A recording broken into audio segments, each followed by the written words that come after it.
अस्सलाम वालेकुम नाज़रीन। नजम सेठी ने कहा है कि बाजवा वो वाहिद आर्मी चीफ गुजरा है जो दोनों तरफ से गालियां खा रहा है। अपोजिशन भी गालियां दे रही है और हुकूमत भी गालियां दे रही है। कल बाजवा के साथ गपशप हुई तो मुझे उस वक्त उन्होंने एक बात कही। अब मुझे एहसास इस बात को हुआ कि वो थोड़े गिल्टी फील कर रहे हैं, क्योंकि नवाज शरीफ के ऊपर प्रेशर आ रहा था कि पैनमा हो चुका था, ठीक, और गड़बड़ हो रही थी कि अब क्या होगा, इंक्वायरी होगी नहीं होगी।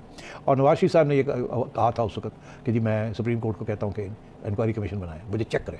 पार्लियामेंट के अंदर खड़े होकर ये बात कही थी, और उस वक्त फिर सुप्रीम कोर्ट ने भी टेकअप कर लिया और कहा जी हम बनाते हैं। उसके अंदर सुप्रीम कोर्ट ने कहा कि एक JIT बनेगी जिसके अंदर एक MI से बंदा आएगा और एक ISI से भी आएगा, ठीक।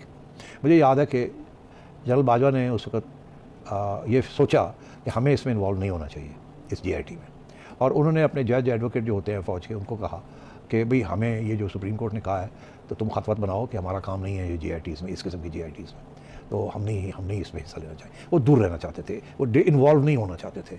ये जो एक नया ड्रामा शुरू हो गया था नवाज शरीफ के साथ के ख़िलाफ़, तो उनको जो एडवाइस मिली जज एडवोकेट जनरल से वो ये थी कि नहीं, आप सुप्रीम कोर्ट का ऑर्डर है, आप नहीं ये कह सकते कि हम नहीं हिस्सा लेंगे अवार्ड, तो हमें देने पड़ेंगे। तो इन्होंने फिर कहा कि मैं तो नहीं देना चाहता था, मगर मुझे फिर ये एडवाइस आई तो फिर हमें देने पड़े बंदे। तो मुझे एकदम एहसास हो गया, बातों बातों में ये बात है मेरा मुझे ये एहसास हुआ कि ये चाहते हैं कि ये मैं नवाज शरीफ को कन्वे करूँ, इसीलिए मुझे ये बता रहे हैं कि मेरा तो नहीं था, मैं तो, और तो मतलब है कि तो उस वक्त भी नरम रवैया था इनका नवाज शरीफ के साथ, मगर प्रेशर में आ रहे थे। फ़ौज के अंदर से भी प्रेशर था, जो सुप्रीम कोर्ट से भी प्रेशर था, और तो ये थोड़ा सा पीछे हट रहे थे, मगर खुश नहीं थे, मगर पीछे हट रहे थे।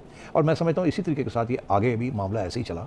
फिर वो JIT बन गई, फिर JIT के बाद आपको पता ही है वो क्या निकला, इकामा आ गया, ये हो गया, वो हो गया, हर किस्म की फिर ये एवन फील्ड और दुनिया जान की गंदबला आनी शुरू हो गई। उसके अंदर JIT के अंदर एक MI का और एक ISI का भी।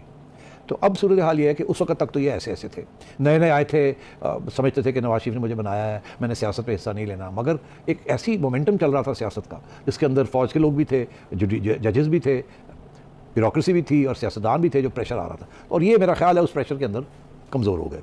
इन्होंने तकड़े होकर खड़ा नहीं किया कि नहीं हम नहीं पॉलिटिक्स में हिस्सा लेंगे, एक्टिविज्म के आगे नहीं किया, और इन्होंने कहा ठीक है कोई नहीं। और मेरा ख्याल है वो दिन है, और ये आखिरी दिन में बड़ी इस किस्म के मौके आए हैं जहाँ उन्होंने समझ नहीं आई कि मैं इधर खड़ा हो जाऊँ या इधर खड़ा हो जाऊँ, और उन्होंने कोशिश की कि मैं इधर भी खड़ा रहूँ, इधर भी खड़ा रहूँ, जिसकी वजह से फिर ना वो इधर के रहे ना वो उधर के रहे। ये भी मैं अभी आपको एक्सप्लेन करूँगा कि इनका दौर के अंदर इनका जो रवैया रहा है वो क्या रहा है, जिसकी वजह से आज इनको नून लीग भी पसंद नहीं करती और PTI इनको गालियाँ दे रही है।